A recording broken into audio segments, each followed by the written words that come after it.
Hello, everyone. So I'm very excited today and seeing more than 100 of you here, it really gives me hope. Kasi when I was in college more than a decade ago, for I was surrounded by people who were telling me there's no money in arts. And uh hearing that, medyo nakakasad because I was very passionate about doing arts. Pero it was not something that was supported by the family and the economic outlook during that time. Although may internet na nung time na yon, parang hindi pa siya kasing laki ng what it is today na dumaan yung pandemic and we're all pandemic survivors because of the power of technology and the internet. So, nakita ko ang daming mga questions kanina about the industry standard ni Adobe, yung workflow, yung aspiring web dev and UI UX. So my story is actually I started out as a web dev. That's my first official job. So official job tawag ko kasi nagigig na talaga ako ng kung ano-ano even before I graduated college. And yung tools na mabibigay ko, I guess, for you na you can explore is Adobe Dreamweaver. So, although mostly ng kakilala ko ngayon is nagma-manual coding, but we actually started with Adobe Dreamweaver. So, wala akong nakita kanina sa calendar about that. Pero dahil nagsagot ka ng expectation mo, gusto ko ibigay sa'yo as a tip yun. And as a web dev, I think magagamit mo talaga is yung Photoshop. Kasi merong mga tools si Photoshop on how to export some images, lalo na nagagamit mo sa web page mo. Tapos, HTML tables, HTML divs. So, yan. Nagda-drop na ako ng mga mari-research na mga aspiring web developer dito. Kasi, malapit sa puso ko yan. Nung college ako, my prof actually told me that I was more technical. I was more of a coding person than a visual artist. Pero right now, pinurso ko talaga is visual eh. Talagang pinush ko maging graphic designer kasi yun talaga yung gusto ko. So, ayun, I guess speaking of, as a multimedia artist, it really already opens up a lot of opportunity for you. So, congratulations to all multimedia artists here. Makikita nyo, pwede nyo pasukin yung world of tech or world of design. The choice is yours talaga. So, let me share my screen. Ayan. So, I'm Jemmarie Bocalbos, as introduced, and right now I'm leading a team of creatives. At gusto ko sabihin sa inyong lahat that now, may pera na sa creative industry. Now, marami ng trabaho sa creative industry. Whether gusto mo maging freelancer, or gusto mo maging corporate worker, or gusto mo maging kagaya ko na mixed earner, na medyo kuha ng racket dito, racket doon. Pero mahalaga masaya tayo at kumikita tayo ng pera, di ba? So, masasabi ko, kayang-kaya nyo yan as multimedia artist. And itong Adobe Creative Week, I'm very happy na ang daming helpful session talaga dito na naisip ko nung college ako, siguro kung napanood ko, magaling na agad. Hindi naman magaling agad, pero I mean, it will give you a lot of tips and tricks, shortcuts sa Photoshop. Kasi literal na mga shortcut, ano yung Control-C, Control-V. Kasi in the long run, that's super helpful, lalo na sa After Effects. Yan, very excited ako sa mga upcoming sessions natin sa After Effects. And yung logo design, ayan, masaya yan yung mga question, vector versus rasterized images. Ayan, yung mga terms na yan, parang pag hindi nyo siya naririnig before, parang nakaka-puzzle siya. Pero eventually, those are the terms that you will encounter as you work through this industry. So, ayan. Speaking of Adobe, so my personal journey with Adobe, nung simula actually, nung high school ako, Photoshop yung pinakaunang Adobe tool ko. So, from high school kasi, kaya gusto ko talaga maging artist. Gusto ko talaga mag-drawing. Gusto ko talaga maging manga artist, comic artist. Kaso, ano yun eh, parang may mga first step ko lang yung dream ko na yun. Pero eventually, sa ibang path kasi ako nagpunta eh. And yun naman yung maganda kasi sa buhay natin, we make choices na kung nasa ang stage tayo ng life natin, kung ano yung mag-work. So, as we know, creative industry is a very competitive industry, lalo na yung illustration and creating manga.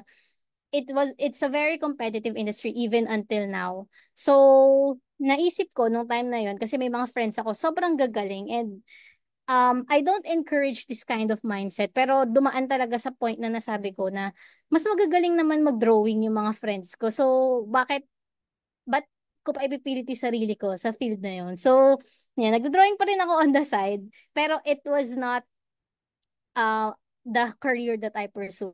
Parang mas ginawa ko na lang siya na hobby. So, after Photoshop, yun nga, nag-iisip ako ng course sa college. Tapos, yung multimedia arts, parang, what's that? Ganon. Pero kasi nakilala ko, if you're familiar with DeviantArt, guys, so yun yung mga isa sa mga sinaunang um, community websites for arts. So, sa DeviantArt, na-meet ko isang multimedia artist from Saint Benilde. So, sobrang galing niyang comic artist. Tapos, tinanong ko sa kanya, anong course niya? Tapos, saan siya nag-aaral? So, doon ko na-discover yung multimedia arts ng Benilde.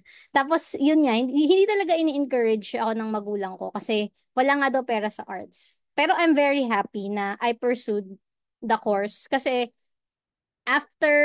within the course, ang tinuturo talaga nila sa inyo is yung workflow na ng from photographer, videographer, as in they teach you a little bit of everything eh. And then it's up to you kung ano yung gusto mong specialize in the future. So, nag 2D editing, nag 2D animation kami, 3D animation, Lightroom, Photoshop, Illustrator, Premiere Pro, After Effects, InDesign. Ayan, yan yung hindi ko akalain na Adobe tool na sobrang dadating sa point na kahit nakapikit ako, alam ko kung nasaan dapat yung panel. So, very, very interesting na tong si Adobe talagang industry standard siya. Kasi right now, I'm working in a creative process outsourcing industry and we're already delivering works for people all over the world. And as has been mentioned, I'm currently a team leader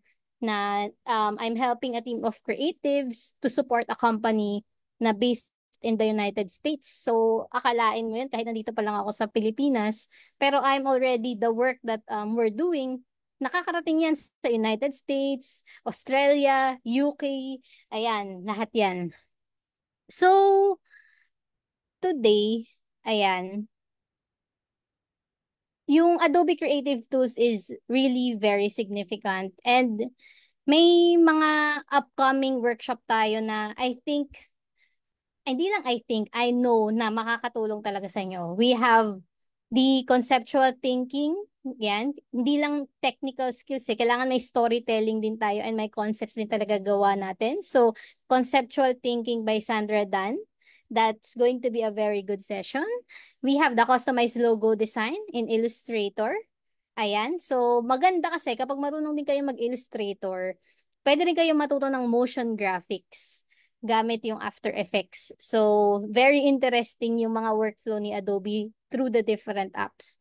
Then we have social media marketing using Adobe Express. Yang si Adobe Express, sobrang saya niya for parang quick social media post. Kasi kung pina-follow nyo yung page ko, minsan, parang within 5 minutes may maiisip akong idea. Sasabihin ko, open ako ng Adobe Express. Tapos ayun, sobrang bilis na gumawa ng content.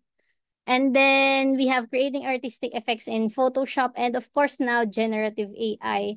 So very, very useful content for our Adobe Creative Week. Ayan. Of course, meron tayong guide to pre-flighting in Adobe InDesign. So that's very important.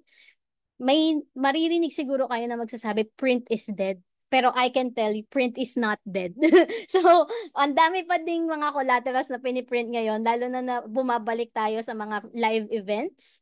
So, ngayon, mga booth, kung paano mag-set up ng booth, paano ba i-print yung booth na tama yung kulay, CMYK, Pantone, ayan, lahat yan. Very interesting terms na dinadrop ko na para sneak peek sa inyo kasi very interesting talaga yung mga lineup natin for Adobe Creative Week. Week yung tawag siya pero kasi ibig sabihin week on week for the month of October. Ang dami nating learning.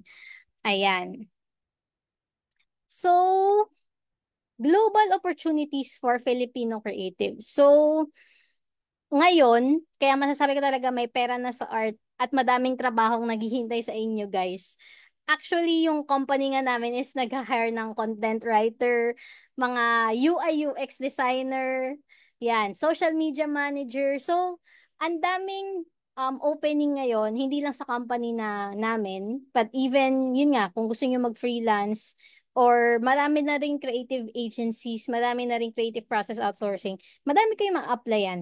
So, kung mga students pa kayo, I would like to really encourage you guys to always keep on learning.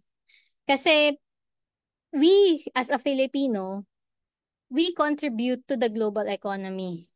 And now, even without leaving the Philippines, with Adobe tools as the backbone to our skill sets, we can thrive and elevate the country's creative reputation internationally. Ayan. So, keep on learning. You can explore a lot of new Adobe products. So, actually one of the newest na naging foundation for Substance is the Adobe Dimension.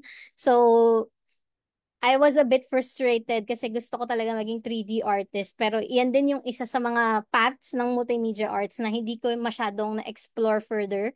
Pero nung lumabas si Adobe Dimension, parang nabalikan ko siya. Parang I had a look back into the world of 3D. So, it became the backbone for Substance. And then of course, we have Adobe Firefly now. So, lumabas yan mga last year, April. So, mga naalala ko nung time na yon ano parang April Fools ba to? Kasi sobrang galing nung Adobe Firefly nung lumabas siya.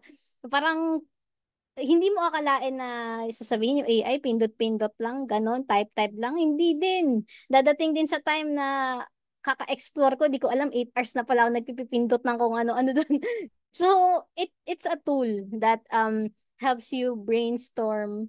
It helps a lot. So, ayan, very nice na. Actually, ang daming Adobe Firefly throughout our Adobe Creative Week. Ayan. And then of course, we have certifications. So, dito na naman tayo papasok sa diskarte o diploma. Tapos ngayon, meron na ring certificate ba o skills, ganon. Pero, guys, it's not versus. Hindi talaga siya labanan. Kahit yung question before na generalist versus specialist, hindi siya labanan eh. You don't need to make just one choice. You can mix and match depending on what path you want to take in life. So, for example, sa generalist versus specialist, ah, ang dami nagsasabi sa akin I should have specialized in something. But even now, I'm keeping my mind open kung anong path ako mapunta. Kasi right now, I'm just not a multimedia artist. I'm also a marketer and I even dabbled in sales. And keeping an open mind to these things, it can lead to a lot of doors that ikaw na mamimili kung saan ka papasok Kasi you're open-minded. So, ganun din sa diploma or diskarte. Ayan, syempre kahit may diploma ka, kung wala kang diskarte, mahirap din. Pero mahirap rin naman kung puro diskarte ka lang, tas wala kang diploma. Kasi may mga pinto pa din na diploma yung magbubukas para sa'yo. So, depende na lang din talaga kung ano yung gusto niyong gawin. So, I never encourage people na ay, wag ka na mag-aral, dumiskarte ka na lang. No, kasi kung ititingnan mo ang laging kinukumpara si Mark Zuckerberg, ganyan. Ilan ba yung Mark Zuckerberg sa mundo? Ilan ba yung 'di ba? Mga taong nag-succeed talaga ng hindi nagkuha ng diploma, 'di ba? So, even with certifications like Adobe Professional Certification, iniisip ng iba, para saan ba 'yan? For me, I graduated, I have a diploma, but I'm still very proud of the Adobe Creative Professional Certification that I got, especially with the help of Sir Roland and Creative Nation Academy. So it added to my confidence that even after a decade, after graduating, after practicing my craft, may kaya pa palang patunayan sa sarili ko na kaya ko pa pala yung ganitong pagsa-certify ng sarili ko. And it kung naghahanap pa lang kayo ng work, this is a good thing to put in your resume. So for me, naging confidence builder talaga para sa akin yung certification kasi lalo na nasa team leader seat na ako. Pag nasa team leader seat na kasi, hindi na talaga lagi nagde-design. Dadating sa point na sasabihin na lang, pala utos ka lang naman, wala ka namang alam eh. Pero for me, alam mo yun, I want to prove them wrong. And, the certification tells me na, ay, hindi lang ako pala utos. Kasi marunong din naman ako gumawa. It just so happens na, kailangan mas mag-concentrate ako on people skills at this time. Pero hindi naman nawala yung, technical skills ko sa Adobe tool, yung design vision ko, creativity ko nandiyan pa rin. So, ayun. So for me, Adobe is not just a tool, it's also a partner for change. So their commitment to people, purpose, and community has inspired both me and countless others to dream bigger and contribute to shaping a better world. The resources, training, and support offered by Adobe encourages continuous growth and learning, which is vital for any creative professional. So guys, learning never stops, and kahit after na ng Adobe Creative Week, kahit tapos na kayo mag-aral, have a commitment to lifelong learning. Ayan.